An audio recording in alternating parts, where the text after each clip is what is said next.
When you become a caretaker, your whole world shifts. A caretaker to a family member, even a pet. And that's what we're going to talk about today. Being a caretaker to my epileptic dog, Lobo. He's hanging out with us today, but he's napping, so I don't want to bother him too much. Even if you're a caretaker to a family member that is a human being, this information is relevant as well. This is Lobo, our American Akita with epilepsy. One day you're planning outings with your dog and vet visits, and the next you're tracking medication schedules, seizure logs, and basically sleeping with one ear open. Your life starts to exist between the joyful moments and the moments of fear. Over time, you learn what works in your household, because it's not just about keeping your pet safe. It is about keeping you safe as well, mentally, emotionally, and physically. There are days I didn't realize how heavy it had become. When Lobo's seizures started, my first instinct was to do everything, to fix everything, and protect him from everything. And that is just not possible, especially when you're dealing with a dog that want to be a dog. And then over time, I learned that you cannot care for someone else if you're running empty yourself. Hi, honey. Yeah, you're doing okay. Okay. He's moving closer. Taking care of him meant I had to also take care of myself. So the first tip I have, rest is not laziness. So I have this guilt that creeps in when I want to rest during the day. Like instead of resting, I should be watching, researching, preparing for the next seizure, doing chores, tending to all my plants that need attention. I have a lot of plants. And I also have another YouTube channel. I learned rather quickly that rest is not laziness. Rest is recovery. And even yesterday I, with the time change that happened and we had a seizure on Friday, we're still a little exhausted.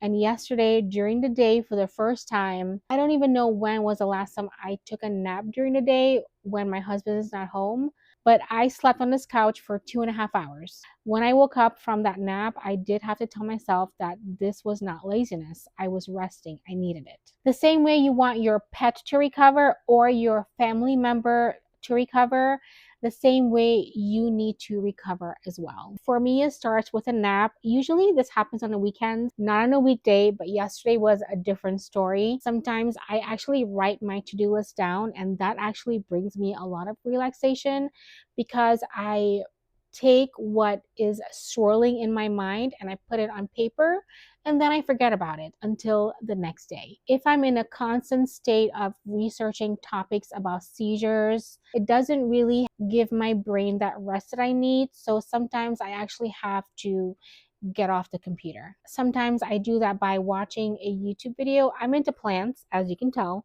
I watch a plant YouTuber on YouTube. Give me a good chance to kind of relax while I watch it. Tip number 2 is find what anchors you. When your life revolves around your pet's medical needs, your own routine disappears. My solution is to create new routines, and not just creating one routine and sticking to it. We have to be okay with creating routine after routine for that day. Every day is different for us. Not every day is the same. Even small rituals is huge when it comes down to taking care of yourself.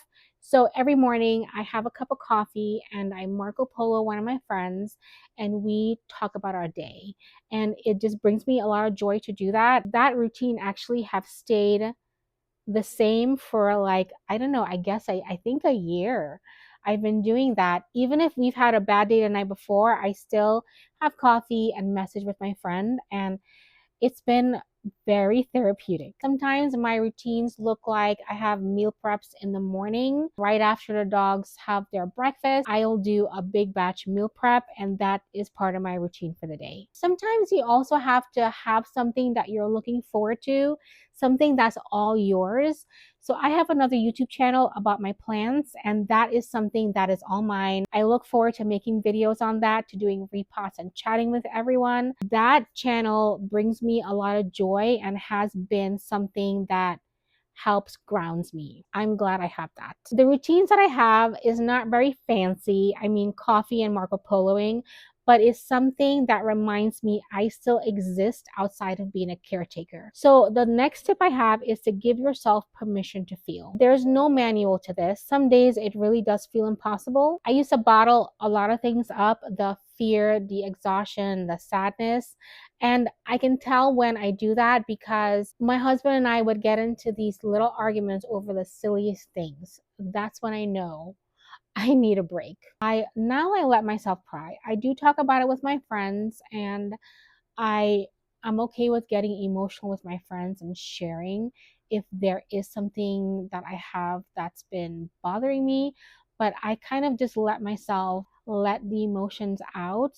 I will say when I did the last video on this channel to let sharing Lobo's story, it really helped me get that out. And now I feel like I can actually share tips on things that I have done with Lobo and how we deal with seizures a little bit more logical with less emotion attached to it because I have let the emotions out already. I'm so thankful that I was able to do that. And I should have started with that video. So healing does happen when you're able to stop hiding the hard parts. So the next tip I have is to ask for help. That looks a little different for us because we don't really have a lot of people around us that can help. I do ask my husband for help. I do talk to my friends if I do need some emotional support. Asking for help does not mean you're failing your loved one or your pet. It means you're human. So asking for help does look different for everyone. Like I said earlier, sometimes for me, it is asking my husband for help when in the kitchen as we can get the kitchen cleaned together. That's a big help to me so that we can get it done faster. Sometimes it's joining a support group. I have a support group on Facebook. It's an epilepsy group that I'm a part of. And that has been a great help because I get insight and feedback on things I have questions on, or even just things sometimes I just need to vent.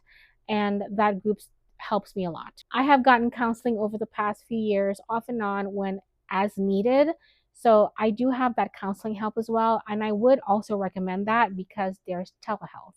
You don't have to leave the house to get counseling. Just talking to someone who understands really does lighten the weight a little bit for me. The next tip I have is remember why you're doing it. When exhaustion hit and seizures are back to back, I have to remind myself why I'm doing this. Because I love him and I want Lobo to have the best life possible. Even in the hardest moments, the bond I share with my pet is worth every tear that we go through, every late night, and every ounce of effort on our part. The love of an animal is truly unconditional. The least I can do is offer some grace in return. And even in the season that we're going through right now, the season of illness with him and exhaustion for us, these moments shape me as a person, and I'm very thankful for Lobo to be doing that in my life as well.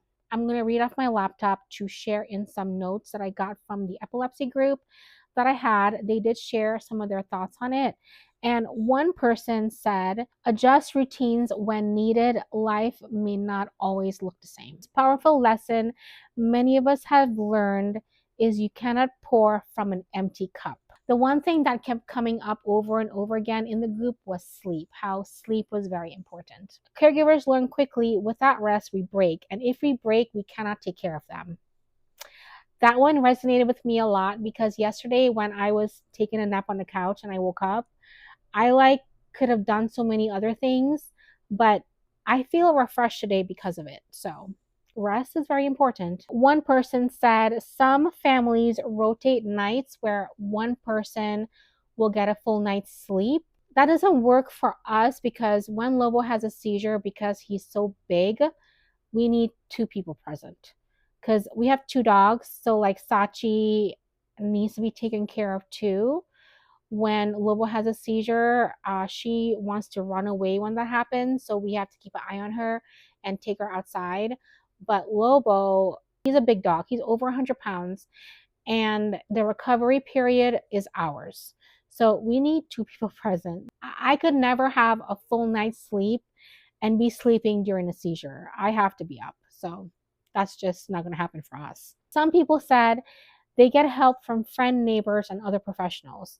Like one lady said she's hired a live-in maid for her dog to help. I'm like, wow. Okay, so we're not in a position to do that, but if I was, I would have a dog nanny and I would be okay with it if we could afford that. Taking care of yourself is not selfish, it's necessary. So true. Find a community that truly understands what you're carrying. Very important. So many of us don't say it out loud. We're exhausted. And we love them so deeply, we still keep showing up anyway.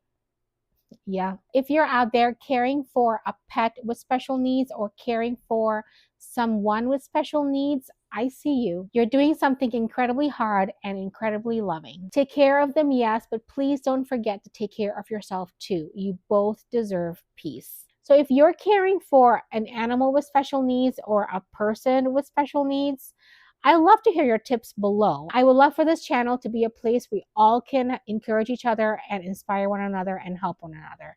So share your tips, and thank you guys so much for watching and hanging out, and I'll see you in the next video. Oh, nice. This is so nice. You're hanging out with your feet today. Hello. You're a good boy. Hi, Mr. Handsome. What? Where are you?